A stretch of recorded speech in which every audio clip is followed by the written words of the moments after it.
Rain tapped gently. Windows fogged with memories. The shipping office felt empty. Silas Crenshaw adjusted his wire-rimmed glasses and stared at the maritime schedules spread across his mahogany desk. At 49, his weathered hand still moved with the precision of someone who had spent decades coordinating vessels across treacherous waters. His navy blue cardigan hung loose on his lean frame, a stark contrast to the robust man who had once commanded respect in boardrooms from Boston to Baltimore. The brass nameplate on his desk read Crenshaw Maritime Solutions, but the company felt more like a mausoleum than a thriving business. Since losing his wife Delilah 3 years ago, Silas had struggled to find purpose in the empire they had built together. She had been his anchor, the strategic mind behind their success, and without her, even the most routine decisions felt insurmountable.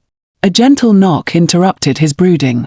His assistant, 28-year-old Juniper Holloway, peered through the doorway.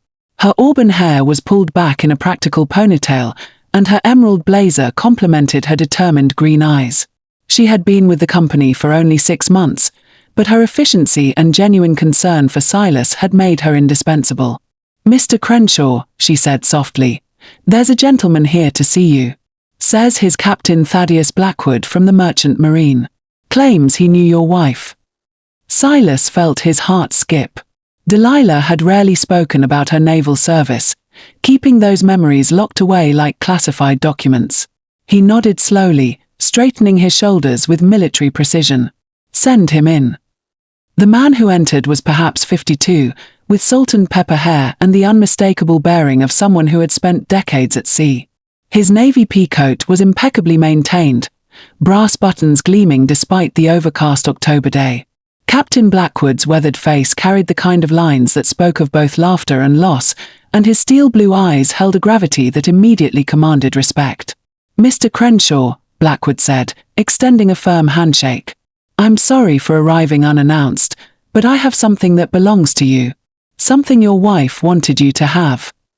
Silas gestured to the leather chair across from his desk, his mind racing. "Please, sit. How did you know Delilah?" Blackwood settled into the chair with careful precision. "We served together on the USS Constellation during the Gulf War. She was Lieutenant Commander Delilah Morrison then, one of the finest naval officers I ever had the privilege to serve alongside. Brilliant strategist, fearless leader, and she had this way of making everyone around her want to be better." The captain's words painted a picture of Delilah that Silas had only glimpsed in fragments.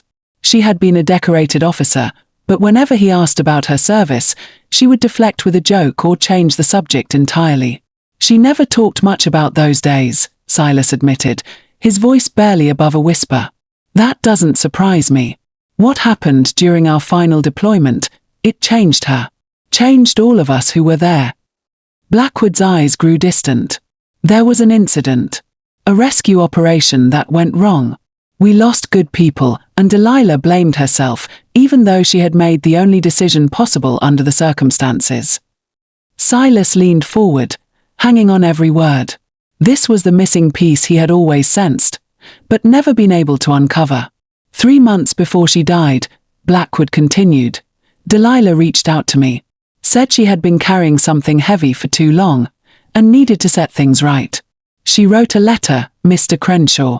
A letter she wanted you to have, but only after she was gone. From his coat pocket, Blackwood produced a cream-colored envelope, slightly yellowed with age. Silas's name was written across the front in Delilah's distinctive handwriting, the same script that had penned countless love notes throughout their 47-year marriage. Silas stared at the envelope as if it might disappear. "Why didn't she give it to me herself?"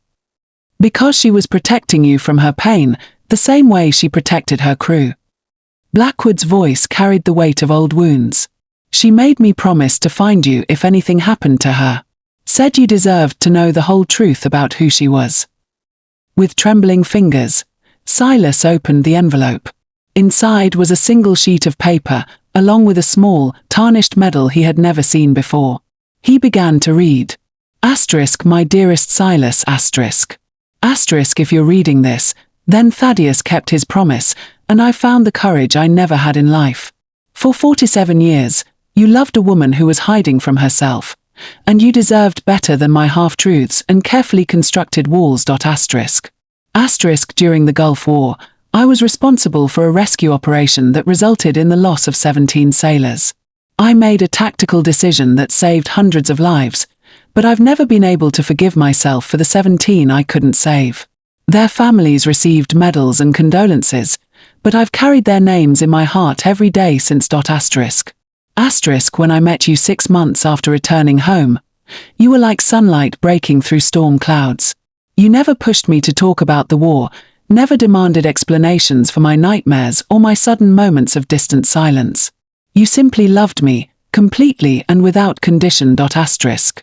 Asterisk. I built our shipping company because I needed to save people the way I couldn't save my sailors. Every vessel we guided safely to harbor, every crew we helped navigate treacherous waters, was my way of honoring their memory. You thought you were building a business, but you were helping me heal. Asterisk. Asterisk. The medal in this envelope belonged to Seaman First Class Marcus Rivera, barely 19 years old. He died trying to save his shipmates, and his mother gave it to me at his funeral. She said Marcus would have wanted the person who tried to save him to keep it.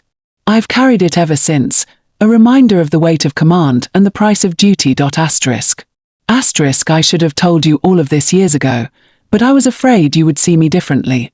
Now, as I face the end, I realize that carrying this secret has kept me from being the wife you deserved. You loved me despite my brokenness, but you never got to love me whole. Asterisk. Asterisk. Our company is my legacy, but you are my redemption. Every day you loved me was a day I learned to forgive myself a little more. I hope you can forgive me for hiding this part of myself for so long. Asterisk. Asterisk. Live fully, my darling. You've already saved me in ways you'll never know. Asterisk. Asterisk. All my love. Asterisk. Asterisk. Delilah. Asterisk. Silas sat in stunned silence, tears streaming down his weathered cheeks. The woman he had loved for 25 years had been carrying this burden alone, and he had never known. Every business decision, every late-night worry about shipping schedules, every moment of her fierce protectiveness over their crews now made perfect sense. She saved my life, Blackwood said quietly. During that rescue operation, she ordered me to evacuate when the ship was taking heavy fire. I wanted to stay, to help with the rescue, but she pulled rank and literally pushed me toward the evacuation chopper. If she hadn't, I would have been among the 17. Silas looked up from the letter, his eyes red with grief and revelation. All these years, I thought she was being overcautious with our operations. Every safety protocol, every backup plan, every redundant communication system. She was trying to make sure no one else got hurt. She was haunted by those 17 names, Blackwood confirmed. But she was also driven by them. I've watched your company's safety record, Mr. Crenshaw. In 32 years of operation, you've never lost a single crew member. That's not luck. That's Delilah's legacy. Juniper, who had been quietly observing from the doorway, stepped forward. Her eyes were bright with unshed tears. Mr. Crenshaw, I've been meaning to tell you something. My older brother Tommy was a merchant marine. 3 years ago, he was caught in a storm off the Carolina coast. Your company's emergency protocols and rescue coordination saved his life and the lives of his entire crew. Silas looked at her in surprise. You never mentioned you had a personal connection to what we do. I didn't think it mattered until now, Juniper said softly. But seeing you struggle these past months, watching you lose faith in the company's purpose, I wanted you to know that what your wife built is still saving lives. Tommy's getting married next month, and he's naming his first son after the dispatcher who coordinated his rescue. That was your wife's system, Mr. Crenshaw. Her protocols. A profound silence settled over the office. Outside, the rain had stopped, and weak afternoon sunlight filtered through the clouds. Silas held the medal in his palm, feeling its weight and the weight of the story it carried. There's something else, Blackwood said, reaching into his other coat pocket. Delilah asked me to give you this if you seemed ready to hear it. He handed over a small leather journal. She kept this during our deployment. It's not all darkness, Silas. There are stories in there about hope, about the lives we saved, about the family she was dreaming of building with you.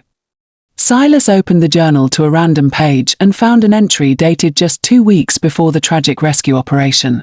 Asterisk met the most wonderful man at the USO dance last night. Silas Crenshaw owns a small shipping company back home. He has kind eyes and the most genuine laugh I've ever heard. When this deployment is over, I'm going to ask him to show me what it means to build something beautiful instead of just surviving something terrible. Asterisk. She wrote about you constantly, Blackwood said with a gentle smile.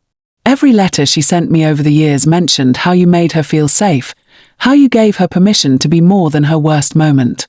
She knew you were her salvation, long before she found the courage to tell you. Silas closed the journal and looked around his office with new eyes. Every award on the wall, every commendation from grateful clients, every photograph of successful operations suddenly felt like a monument to love, rather than just business achievement. What am I supposed to do with this now? He asked, his voice thick with emotion. Live, Blackwood said simply. She spent 47 years learning to forgive herself because you loved her. Now it's your turn to forgive yourself for not knowing. You couldn't have saved her from her demons, but you helped her transform them into something beautiful. Juniper approached his desk and placed a gentle hand on his shoulder. Mr. Crenshaw, there's a young couple outside. The Hendersons. Their son is a Navy medic, and they want to thank you personally for helping coordinate his safe return from a humanitarian mission last month. They've been waiting for over an hour. Silas straightened his shoulders and carefully folded Delilah's letter. Send them in. And Juniper? Yes, sir. Schedule a meeting with our senior staff tomorrow. I want to establish the Delilah Morrison Crenshaw Maritime Safety Foundation. Every protocol she developed, every safety innovation she implemented. I want to share it with other shipping companies. Free of charge. Blackwood stood and extended his hand again. She would be proud, Silas. You're not just honoring her memory. You're continuing her mission. As the captain prepared to leave, Silas called out, Wait. How did you find me? After all these years? Blackwood smiled, the first genuine warmth he had shown since arriving. I never stopped looking. Delilah was like a sister to me, and I gave her my word. A sailor's promise is sacred, Mr. Crenshaw. Besides, she saved my life. Making sure her final message reached you was the least I could do. The office door closed behind Blackwood, leaving Silas alone with his newfound understanding. He looked at the maritime schedules on his desk, but instead of seeing mundane logistics, he saw the continuation of a love story that had been unfolding for decades without his conscious awareness. Delilah had been his anchor, but he had been her redemption. Together, they had built something that transcended business, something that honored both the living and the dead. The 17 names she had carried in her heart were now part of his story too, and he would make sure their sacrifice continued to save lives for generations to come. As the young couple Henderson entered his office, their faces bright with gratitude, Silas felt something he hadn't experienced in 3 years, the profound satisfaction of purpose renewed. Delilah's final letter hadn't just revealed her secrets.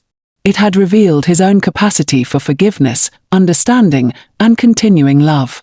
But as the Hendersons began to speak, something unexpected happened.